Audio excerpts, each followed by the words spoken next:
എൻ്റെ പേര് അജയ് എസ് നായർ. ഞാൻ ഇപ്പോൾ ഇലക്ട്രിക്കൽ ഇൻസ്പെക്ടറേറ്റിൽ അസിസ്റ്റൻറ്റ് ഇലക്ട്രിക്കൽ ഇൻസ്പെക്ടറായിട്ട് ജോലി ചെയ്യുന്നു. കോഴ്സ് MBA ഓപ്പറേഷൻസ് മാനേജ്മെൻ്റ് ആണ്.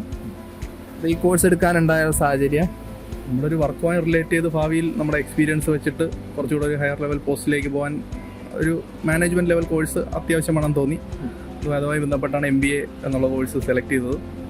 ഇഗ്നോ തന്നെ തിരഞ്ഞെടുക്കാനുള്ള കാരണം മറ്റ് പല ഡിസ്റ്റൻസ് എഡ്യൂക്കേഷൻ യൂണിവേഴ്സിറ്റികളും ഉണ്ടാവുമല്ലോ. നമുക്ക് വെറുതെ ഒരു സർട്ടിഫിക്കറ്റ് ആണെങ്കിൽ നമുക്ക് ഏത് യൂണിവേഴ്സിറ്റി വേണമെങ്കിൽ സെലക്ട് ചെയ്യാം. പക്ഷേ അതൊരു വെറുതെ സർട്ടിഫിക്കറ്റ് മാത്രമല്ല, നമുക്ക് ലേണിങ്ങും അത്യാവശ്യം നല്ല അധ്യാപകരായിരുന്നു. ഒരുപാട് അധ്യാപകരായിട്ട് നല്ലൊരു ബന്ധം ഇപ്പോഴും കാത്തുസൂക്ഷിക്കാൻ നമുക്ക് കഴിയുന്നുണ്ട്. നമുക്ക് ജീവിതത്തിൽ മറ്റ് കാര്യങ്ങൾക്ക് പോലും ഉപദേശം ചോദിക്കാൻ പറ്റുന്ന തരത്തിലുള്ള നല്ല നല്ല അധ്യാപകരെ നമുക്ക് ഇതിൽ നിന്ന് കിട്ടി.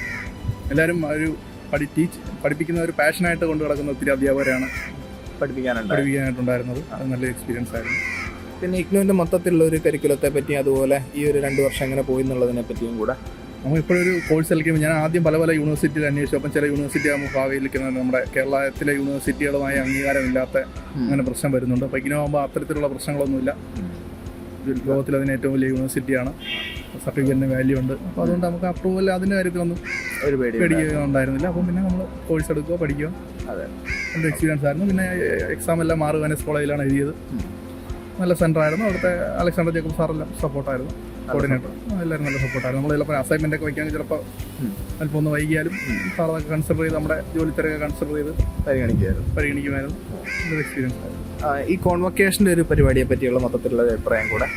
കോൺവൊക്കേഷൻ ശരിക്കും പറഞ്ഞാൽ ജീവിതത്തിൽ ആദ്യമായിട്ടാണ് ഒരു കോൺവൊക്കേഷൻ അറ്റൻഡ് ചെയ്യുന്നത്. ഇപ്പോൾ കുട്ടികൾ LKG UKG കഴിയുമ്പോൾ ഒരു കോൺവൊക്കേഷൻ, 10ാം ക്ലാസ് കഴിയുമ്പോൾ കോൺവൊക്കേഷൻ, +2 അല്ലെങ്കിൽ ഡിഗ്രി ചെറിയ കോഴ്സുകൾ പോലും കോൺവൊക്കേഷൻ, നമ്മളല്ലാതെ 6 months കോഴ്സ് വരെ കഴിയുമ്പോൾ കോൺവൊക്കേഷൻ പരിപാടി നടന്നത്. അപ്പോൾ നമ്മുടെ കാലത്തൊന്നും ഈ കോൺവൊക്കേഷൻ പരിപാടി ഇല്ലാത്തൊരു കാലഘട്ടത്തിലാണ് നമ്മൾ പഠിച്ചു വന്നത്. അപ്പോൾ അതിന് ശേഷം MBA വരും. അതുകൊണ്ടാണ് കോൺവൊക്കേഷൻ നമ്മൾ ലീവ് എടുത്ത ഒരു ദിവസം നിശ്ചയമായിട്ട് വന്നത്.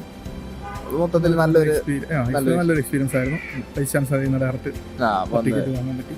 അതുപോലെ ഈ ഒരു സർട്ടിഫിക്കറ്റ് വാങ്ങിയ മൊമെന്റിൽ 2 വർഷത്തെയും മേ ബി 2 വർഷത്തിൽ കൂടുതലുള്ള ഒരു അധ്വാനത്തിന്റെ ഭാഗമായിട്ടാണല്ലോ ഈ സർട്ടിഫിക്കറ്റ് കിട്ടുന്നത്.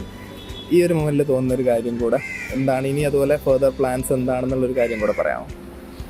ഫർദർ പ്ലാൻസ് നമ്മൾ പഠിക്കണം. നമ്മളെപ്പോഴും പഠിച്ചുകൊണ്ടിരിക്കുക എന്നുള്ളത് എപ്പോഴും നമ്മുടെ ഒരു എനർജി കാത്തു സൂക്ഷിക്കുക, നമ്മുടെ മെമ്മറി ഒക്കെ അപ്ഡേറ്റഡ് ആവാനും ഒക്കെ ഏറ്റവും അത്യാവശ്യമുള്ളൊരു കാര്യമാണ്. നമ്മളിപ്പം പഠിത്തത്തിൽ നിന്ന് പിന്നോട്ട് പോയിട്ട് ചിലപ്പോൾ നമ്മളൊരു ഗ്യാപ്പ് എടുത്തിട്ട് ചിലപ്പോൾ ഒരു എക്സാം എഴുതുമ്പോഴാണ് നമുക്കതൊരു ഫീലിംഗ് കിട്ടുന്നത്. നമ്മൾ പഠിക്കേണ്ടതായിരുന്നു, കണ്ടിന്യൂസ് പഠിച്ചുകൊണ്ടിരിക്കുക എന്നാൽ മാത്രമേ നമുക്കൊരു അപ്ഡേഷൻ കിട്ടത്തുള്ളൂ.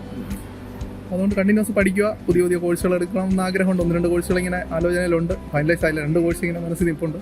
അതുപോലെ ഈ എടുത്ത സർട്ടിഫിക്കറ്റിൽ വളരെ ഹാപ്പിയാണ്. ഒരുപാട് ഹാപ്പിയാണ്. All the best. Thank you.